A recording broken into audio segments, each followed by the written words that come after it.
جسارت، چیزی که هر انسانی یه جایی توی زندگیش مطمئن میشه که باید به دستش بیاره. حالا این به دست آوردن جسارت میتونه با راه‌های مختلفی باشه. یکی از این راه‌ها که شاید خیلی عجیب به نظر برسه، خوندن یه رمان کلاسیک عاشقانه است. سلام به همگی، امیدوارم روزتون روی آکورد خفن کوک شده باشه. امروز میخوام کتاب قصر آبی رو به شما معرفی کنم.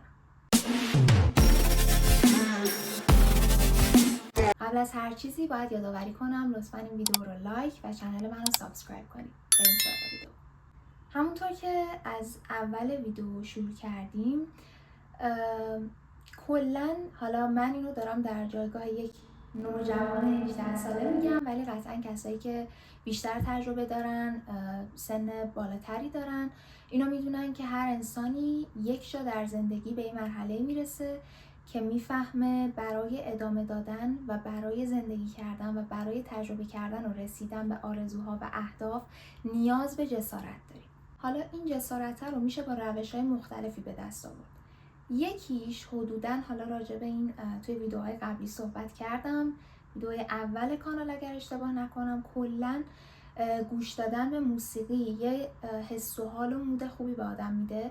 حالا یکی از این حس و حالا میتونه حس جسارت باشه، یعنی یه موزیک مورد علاقتون رو گوش میدید، یه حال خوبی در شما ایجاد میشه و اون شجاعت و جسارت برای ادامه مسیر رو پیدا میکنید و میتونید به چیزایی که دلتون میخواد برسید. ولی راه‌های دیگه‌ای هم وجود داره که شاید به ظاهر یه ذره عجیب به نظر برسه ولی کاملا واقعیه. مثلا شاید این عجیب به نظر برسه که با خوندن یک رمان کلاسیک عاشقانه بتونید به مفهوم جسارت پی ببرید و اون رو تو زندگیتون به کار ببرید. والنسی، دختر جوان تنهایی که از چارچوب‌های خشک و سنتی خسته شده و دریافته چیزی به پایان زندگیش نمانده، تصمیم می‌گیرد به خلاف راه و رسم خانواده‌اش عشقی بی‌پروا را تجربه کند.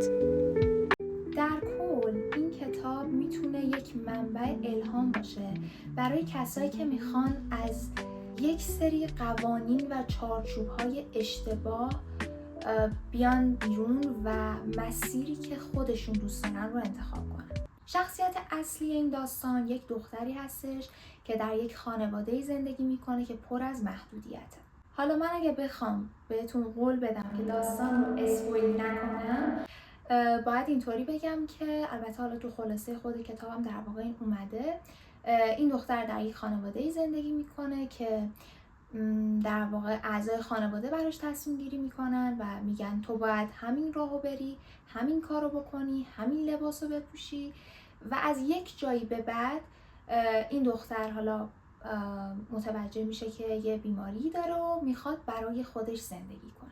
البته من هر چقدرم توضیح بدم باز باید این کتاب رو با جزئیات زیباش بخونید که حالا بخوام بگم اسپویل میشه. در واقع این چیزها یه بخش کلی از داستان هستش و فقط وقتی که خودتون اون جزئیات زیباش رو بخونید میتونید اون شیرینی رمان‌های کلاسیک رو کلا همین شکلی میتونید خودتون درک کنید و ببینید که چقدر زیباه و چه تاثیر زیبایی میتونه روی ذهن و زندگی آدم داشته باشه. چیزی که خیلی مورد توجه من قرار گرفت این بودش که این دختر بعد از این که دید پر از محدودیت، حتی هر کتابی رو نمیتونست بخونه و همین حالا میتونه تا حدودی قسمت اصلی داستان رو شکل بده که هر کتابی رو نمیتونسته بخونه و بعدش میره سراغ رویاهاش، سراغ آرزوهاش و از اون چارچوب اصلی که خانواده‌اش براش تعیین کرده بودن جدا میشه. و چیزی که من خیلی خوشم اومد این بود که خواست خودش زندگی کنه، خودش تجربه کنه و ببینه که واقعا دنیا دست کیه. شاید خیلی مواقع توی زندگی عادی ما هم همین اتفاق بیفته، یعنی یک نفر ظاهری داشته باشه که شاید خیلی موجه نباشه و بگیم این اصلا چی کاره است، این چی کار داره میکنه، اما ممکنه که اون آدم یا آدم مهربون، خوشقلب، باسواد و خیلی آدم درستکاری باشه و در ظاهرش ما نتونیم این رو ببینیم و این کاری بود که شخصیت اصلی داستان کرد و رو ظاهر قضاوت نکرد و تصمیم گرفت خودش پیش بره و اون جسارتی که میخواد رو به دست بیاره. حالا جدای این بحث جسارت و شجاعت، کلاً این رمان مثل رمان‌های کلاسیک عاشقانه دیگه یه حال و هوایی داشت که واقعاً شیرین و دلنشینه. غرور و تعصب هم یه همچین حالتی داره. البته غرور و تعصب من هنوز کامل نخوندم، ولی یه حالتیه که داستان رو هم عاشقانه میکنه، هم یه خورده رمزآلودش میکنه و دوست داره آدم بدونه که در آینده و در ادامه داستان چه اتفاقی میافته و واقعاً زیبا تموم شد. من حیف که نمیتونم اسپویل کنم، اما یه سری اتفاقات غیر منتظره‌ای میفته که واقعاً شیرینی و زیبایی داستان به همون اتفاقات غیر منتظرشه. مثل خیلی از فیلم ها و سریال ها که تازه اون آخر میفهمی مثلا چی به چی بوده، این یه همچین حالتی داشته. بیشتر از این دیگه ادامه ندم، من ممکنه که اسپویل کنم. بریم سراغ یه نکته بعدی که زیبایی های این کتاب رو دوچندان میکنه. کلاً خیال پردازی میتونه آدم رو به رویاها و اهدافش نزدیکتر کنه. این کاری بود که شخصیت اصلی هم انجامش میداد، ولی به خاطر اون محدودیت هایی که داشته نمیتونست، یعنی هر چقدر میخواسته بره سمت رویاش، بره سمت آرزوهاش، انگار یه مانعی میافتاده تو مسیرش و نمیتونسته ادامه بده. اما این خیال پردازیه باعث میشه که ذهن ما یه جوری آماده بشه برای زمانی که واقعا میرسیم به رویایی که دوستش داریم.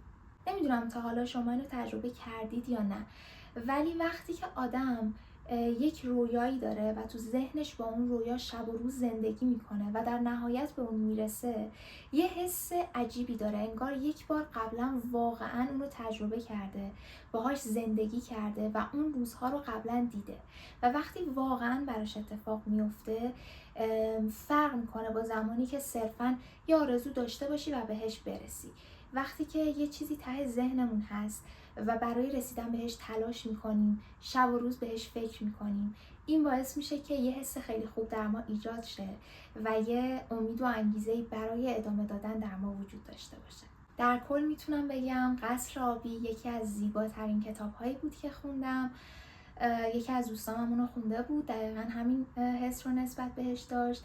اگر شما تا حالا این کتاب رو خوندید، حتما نظرتون رو راجع به حالا نویسنده یا کتاب‌های دیگرش رو هم خوندید و خود قصر آبی بهم تو کامنت ها بگید. اگرم نخوندیدش، به شدت بهتون توصیه میکنم که بخونیدش و از خوندنش لذت ببرید. بعدش هم البته نظراتتون رو خوشحال میشم بدونم تو کامنت ها بهم بگید. مرسی از اینکه ویدیو رو تماشا کردید. روز خوبی داشته باشید.